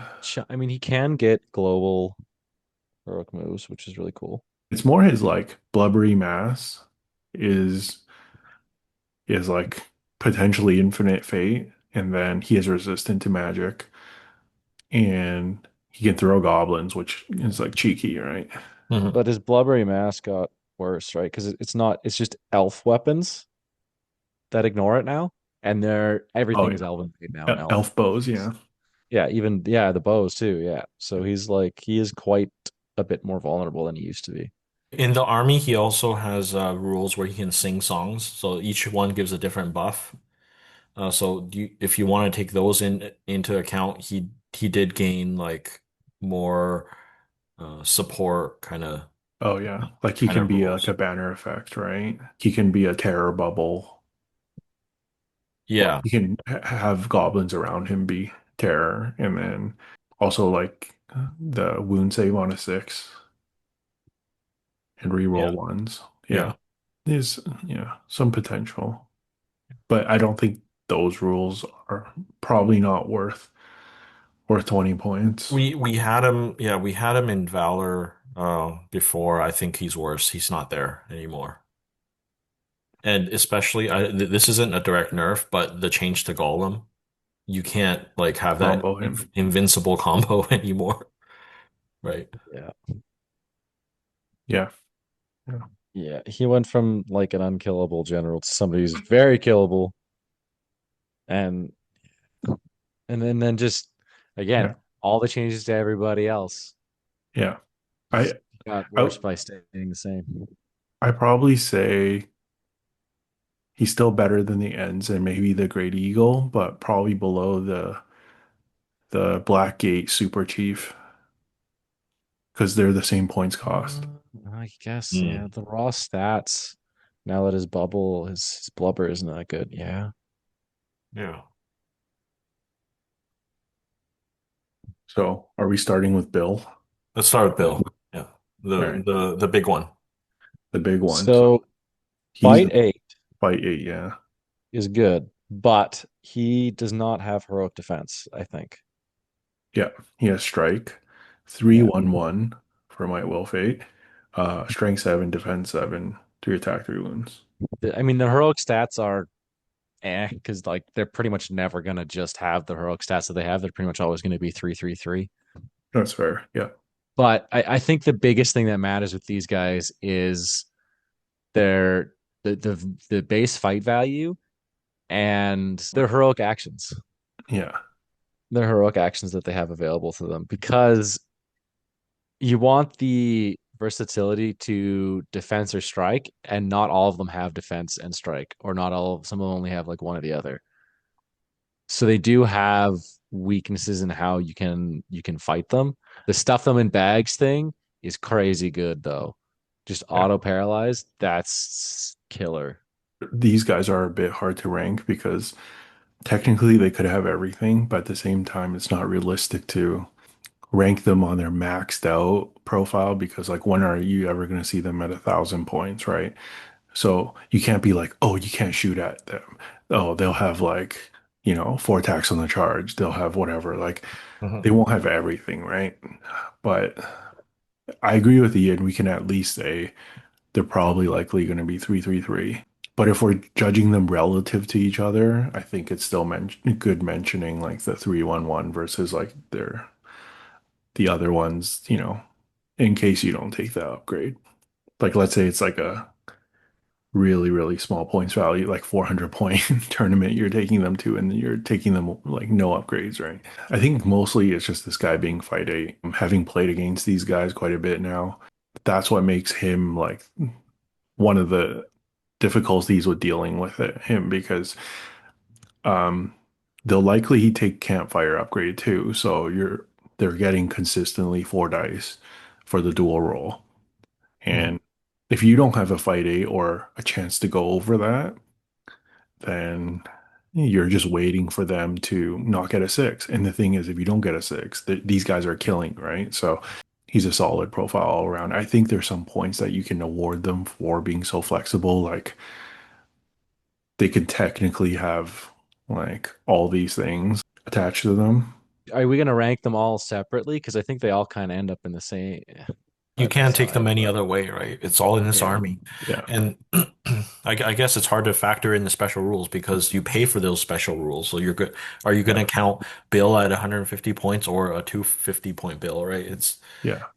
Yeah. It, Okay. I So think if you just look at the raw profile, I think we, if we just judge it on that, that's probably the easiest way. Yeah, I guess. and then whatever upgrade is like worth it, I guess you could factor those in if they're worth 50 points. Yeah. Whether we put them together or not, Mhm. I think he's the second best one, right? I think Tom Bill? is, yeah, I think it goes Tom, Bill, and then Bert, right? Yeah, Bert is definitely the worst. He's not bad. He just doesn't bring anything Special. specifically great. Yeah. His special brutal power attack isn't a very, it's whatever. Mhm. Bill's got the better one, right? The Yeah. the D6 and strength thing, that's the better one, and he's got the fight eight. So I think The only thing is Bert has defense, heroic defense, but yeah. Only Bill the has other strike, and then the other two the have other two have defense. defense. Yeah. Yeah. Which I do actually think the defense is almost better in a way. Like if you have big heroes fighting these guys, the fact that the two of them can just throw up a bunch of heroic defenses and just wait for you to wear down your own resources Hmm. Mhm. is very much to their favor. Like it just means they're going to last a long time. Okay, we're assuming they have the full 3-3-3, right? Yes, but then technically, if they're splitting the cost between like 50 points divided by three, right? Mhm. That's technically like 17-ish points per Yeah. troll per upgrade, I mean, which isn't bad, right? Like less than yeah. 20 points roughly. I think Tom and Bill are basically around the same spot for me. And then I would put Bert a couple spots. He's definitely the worst. He might be one or two lower. I'm thinking Tom and Bill in Valor and Bert in Minor because if Bert was in any other list, 130 points for that profile, I don't know if you even take him. Mm. Yeah. It's a bold 2-1-1, statement. I wasn't thinking that, but yeah, maybe. 2-1-1 before the upgrade. Mhm. Yeah. He's the same cost as a Gundabad Troll. He's the same cost as Birder. Yeah. Yeah, and he's I Well, think he's he'd got a take Birder any day. yeah, but it's a pretty similar. It's basically the same profile base stats, besides the Might Will Fate. One less might, yeah. Yeah, no strike and yeah, it's I think that's where I'm thinking. I think Bert goes in minor, somewhere in No, minor, no, no, and no, no, and no. then the other two go in valor. Yeah, I don't think Bert goes It's in not that minor. big of a difference. I think Bert is in Fortitude. Yeah, but I don't think he's very high in Fortitude. He's maybe like below the Chieftain, around where the King is. Yeah, I agree. He's still like solid. It's just kind of like it's whatever. It's Fortitude. Right? It's like, sure. You can Uh, put him below the king, I think. Or Yeah. maybe if you really want Actually, to, he's below the probably hero. below the yeah. Below the hero. below the hero Below the ends. hero ends. Yeah. Or you Yeah. can or keep the ends together. Put them put them Yes, you above the war promised. beast. You promised. Yeah. Yeah. Drop him lower. Yeah, probably something like that. Okay, and then the other two, like bottom valor.